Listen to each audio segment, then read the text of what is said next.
इस वीडियो में हम लोग चर्चा करेंगे सिनेप्टिक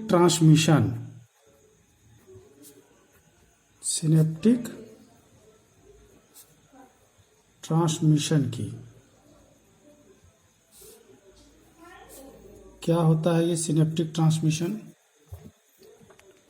जब किसी उद्दीपक से हमारी ज्ञानेंद्रियां या कहिए कि रिसेप्टर सेल उत्तेजित होता है और सूचना को मस्तिष्क तक लेके जाता है। जब सूचना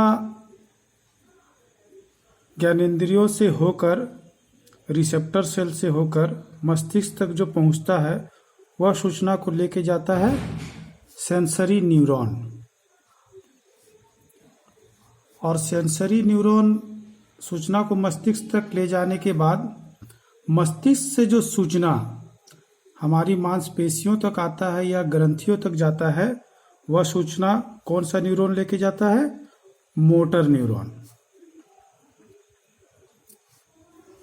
अर्थात यहाँ तो ये क्लियर है कि सूचनाओं को ले जाने का काम न्यूरॉन के द्वारा होता है। तो इस वीडियो में हम लोग यही देखेंगे कि एक न्यूरॉन से दूसरे न्यूरॉन में सूचना किस प्रकार प्रवाहित होता है या किस प्रकार जाता है।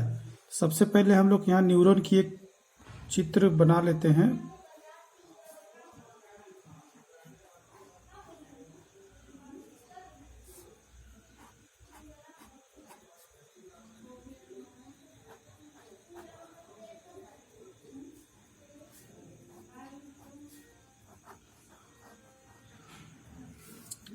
ये एक रफ फिगर है न्यूरॉन का। इसमें जैसे कि दिखाई पड़ रहा है दो न्यूरॉन है। न्यूरॉन के इस भाग को क्या कहते हैं? डेंड्राइट, जो कि सेल बॉडी से सटा होता है, और इसको कहते हैं एक्सन। और ये जो एक्सॉन के निचला भाग है इसको कहते हैं इंड ब्रश, या इसको इंड प्लेट भी कहते हैं। तो जब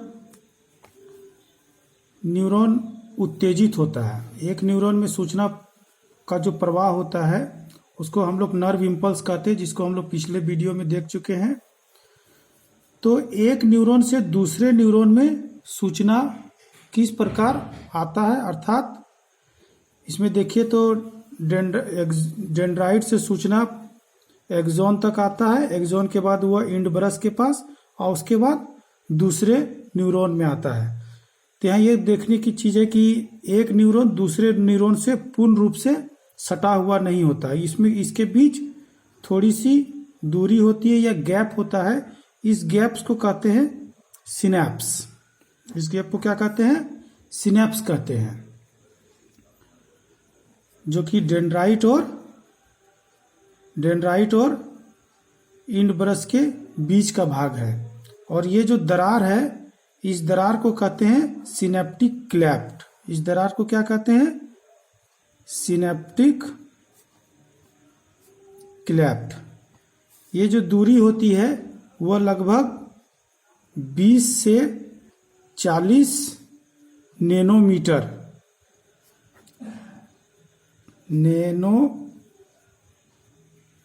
के आसपास होता है सिनेप्टिक क्लेफ्ट का। तो जब किसी सूचना को लेके न्यूरॉन आगे बढ़ता है तो सबसे पहले डेंड्राइट में सूचना प्रवेश होता है, उसके बाद एक्सॉन के माध्यम से इंड प्लेट तक पहुंचता है। इंड प्लेट में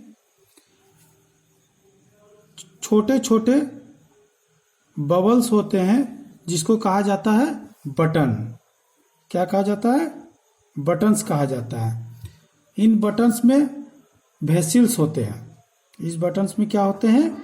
वेसिल्स होते हैं, जिसमें कि लिक्विड भरा होता है, या इसको कहते हैं कि तरल पदार्थ भरा होता है। इस तरल पदार्थ को क्या कहा जाता है?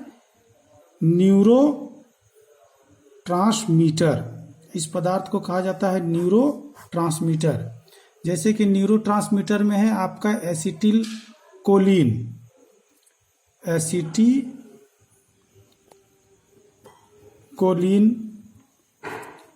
नोरपानफ्रिन, पाइनफ्राइन, इपाइनफ्राइन,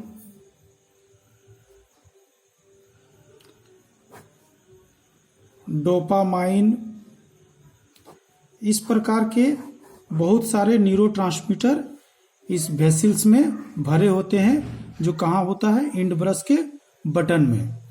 तो जब सूचना इंड ब्रश के इस बटन तक आता है और ये वेसिल्स में जाता है, तो ये वेसिल्स के पोर्स जो होते हैं वो बड़े होने लगते हैं, या तो कहिए इस बटन से ये बटन खुल जाता है, या तो इसको कहते हैं फट जाता है।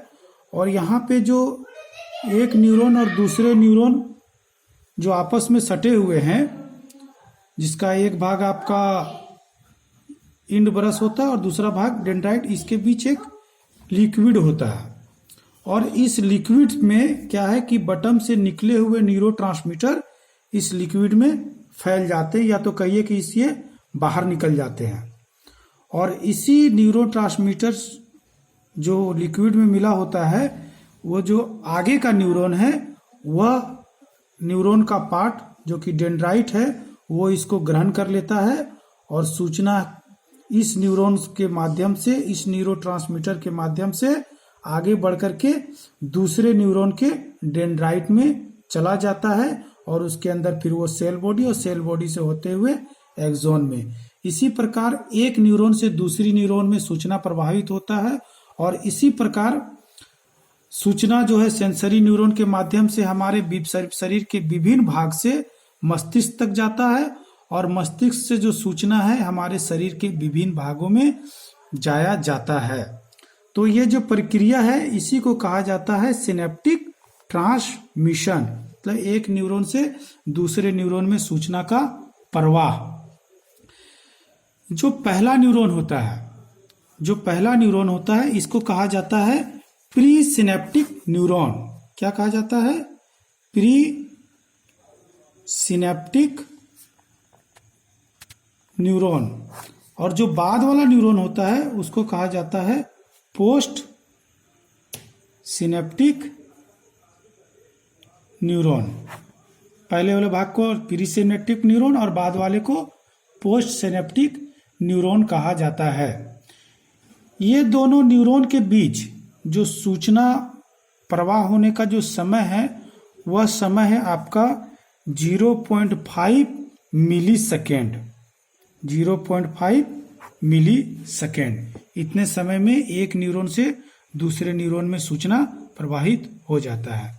तो इस वीडियो में हम लोग यही देखे कि एक न्यूरॉन से दूसरे न्यूरॉन में सूचना कैसे प्रवाहित होता है, दोनों के बीच जो गैप होता है उस गैप से सूचना किसके द्वारा प्रवाहित होता है, न्यूरो ट्रांसमीटर के द्वारा।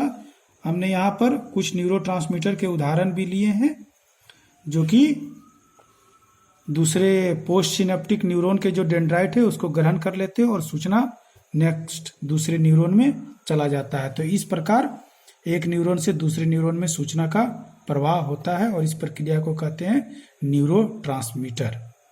तो आज इस वीडियो में हम लोग इतना ही देखेंगे। Thank you.